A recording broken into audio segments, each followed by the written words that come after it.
à tous. Bonjour. Bienvenue à l'Accessi News du mois de mai. Et voilà, il commence à faire beau, tout ça. Donc maintenant, on va vous présenter 3 jeux encore ce mois-ci.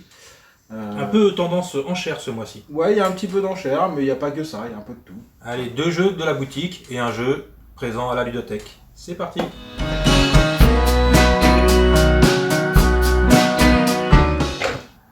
Ouais, voilà, donc maintenant on va commencer par For Sale ce mois-ci, un jeu d'enchères. On va tous avoir la même somme d'argent, et va y avoir de l'enchère permanente, donc on va enchérir avec des pièces. On va acheter des maisons qui ont un certain niveau, des maisons, Certains cachets. cachets. Alors du carton. Voilà, on commence au petit carton au bout de la rue, à la station spatiale, en passant par le château, la grotte, Caravane. la caravane et tout ça.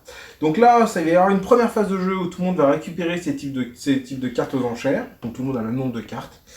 On va les revendre en positionnant des chèques au centre de la table, et on va chacun jouer une carte face cachée, et celui qui aura mis la carte la plus élevée remportera le chèque le plus élevé.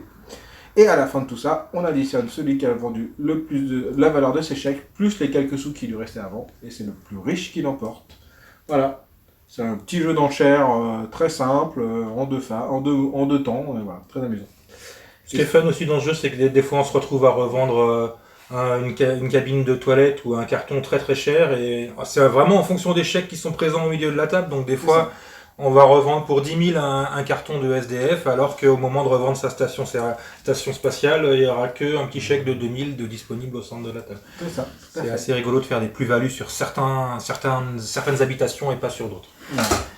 Et du coup, Xavier, comment on l'a adapté celui-là? Alors, tout en stickers tactiles qui permettent à la fois aux braillistes et aux non-braillistes de jouer, puisque donc c'est pas basé sur le braille, c'est toujours notre système de chiffrage. Donc là, tout de suite, je touche, j'ai une perforation, donc je sais que je suis sur une carte avec un des bâtiments. Les cartes en chèque n'ont pas de perforation, donc la perforation, un bâtiment, et c'est le bâtiment numéro 12. Alors, bon, je sais que 12, c'est à peu près un bâtiment de milieu de tableau, hein, puisque ça va de 1 à 30 et quelques. Et il y a une aide de jeu en braille, pour ceux qui savent lire le braille, qui décrit si c'est une caravane, un carton ou C'est une case à 12. D'accord. Et bien voilà, c'est une case à 12. Et donc là, nous avons les bâtiments qui sont numérotés comme ça, dans le coin avec le système Accessi Jeux. Donc les chèques sont, donc eux, pas perforés. Et ils ont leur valeur au centre de la carte. Donc là, je touche 1, 2, 3. Donc je sais que c'est un chèque de 3 000. Sur millions de dollars. Ouais, pour 3 000, je revends un carton. Ça t'intéresse? Non, merci. Voilà, et ben c'était la présentation de For Sale, un super petit jeu d'enchères que nous on aime bien et qui est disponible sur la boutique d'Accessi Jeux.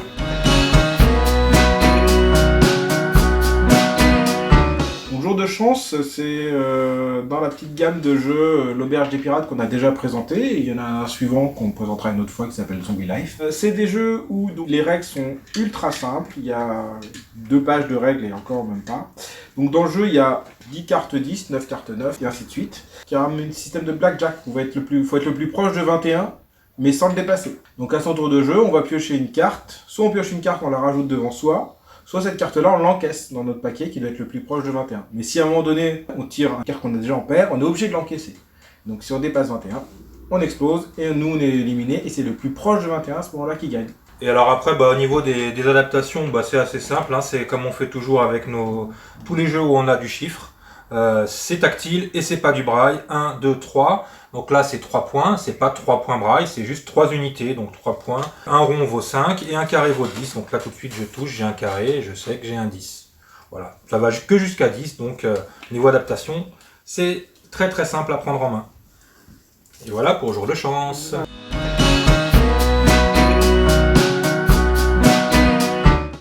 Et voici Amun-Re. Ah tiens, encore un jeu de Rainer Knizia. Ça faisait longtemps. Je crois que le mois dernier on n'avait pas de jeu de lui.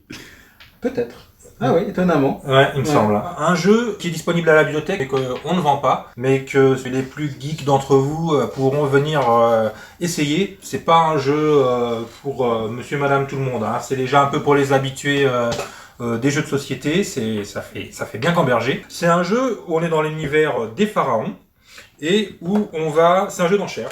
C'est un jeu d'enchères. On va enchérir pour essayer de récupérer des cartes. Donc on a au départ la même somme d'argent, mais qu'on va répartir chacun de manière différente. Il y en a un qui va dire, moi je vais prendre, sur les 14, je vais prendre un 7, puis un 3, puis un 4. L'autre, il va choisir de prendre un 6, un 5, et voilà. Donc on va avoir en main différentes cartes qui vont nous permettre d'enchérir sur ces cartes-là, qui sont des cartes sur lesquelles il y a 3 choses différentes. Donc des pyramides qui sont notifiées par des triangles. Les pyramides, c'est ce qui fait à la fin de la partie les points. Il y a des ancres qui sont notifiés par des plus. Les ancres, celui qui a le plus d'ancres devant lui devient le premier joueur pour la manche suivante. Et donc, ça donne toujours un avantage. Donc, est-ce qu'on va privilégier les points de victoire ou le fait d'avoir le premier choix à la manche d'après? C'est toujours le genre de dilemme qui est un peu dans ce genre de jeu. Et tout en bas, il y a soit des champs, soit des chameaux qui vont, grosso modo, en fin de manche, nous faire gagner des sous-sous. Et avec les sous-sous, qu'est-ce qu'on pourra faire? Racheter des pyramides supplémentaires pour marquer des points de victoire. Évidemment, c'est les pyramides qui font tous les points à la fin de la partie. Donc on va, au fur et à mesure, récupérer des pyramides, on va les mettre dans plusieurs colonnes devant nous, et à la fin de la partie, pour compter les points, on va regarder quelle est la plus petite somme commune dans nos 3 colonnes.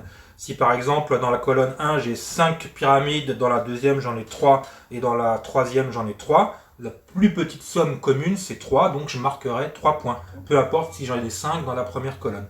Donc on va petit à petit essayer de bien répartir les cartes pyramides qu'on acquiert ou de racheter des jetons pyramides qu'on met en plus sur les cartes pour équilibrer nos colonnes. C'est ça. Ça va, c'est clair, hein, Ouais. Finalement. Et alors au niveau des adaptations, je l'ai déjà un petit peu expliqué, mais... Ouais, au niveau des adaptations, donc on a mis des triangles sur les pyramides, des petites croix sur les ancres, et après on a mis des petits points pour les champs, et on a mis pour les chameaux... où est-ce qu'ils sont, les chameaux ? Des petites fleurs, je pense. Je crois que c'est des fleurs, mais... Alors sinon on a des petits jetons pyramides qu'on gagne en plus, bon ça rien besoin d'adapter, ils sont déjà sous forme de triangle. Et les cartes d'âge pour les achats qui ont une valeur entre 0 et 4 ou 5 ou 6. On a mis le repère accessible habituel avec la valeur chiffrée, donc 0, on n'a pas mis de stickers. Là on a un 6, donc on a mis un rond et un point, et ainsi de suite. On a fait ça sur toutes les cartes. Voilà, donc c'est pas un petit jeu, c'est au minimum 1 heure, le temps, surtout pour une première partie. Et voilà, pour ceux qui aiment bien se creuser les neurones, eh bien, venez découvrir Amun-Re à la ludothèque.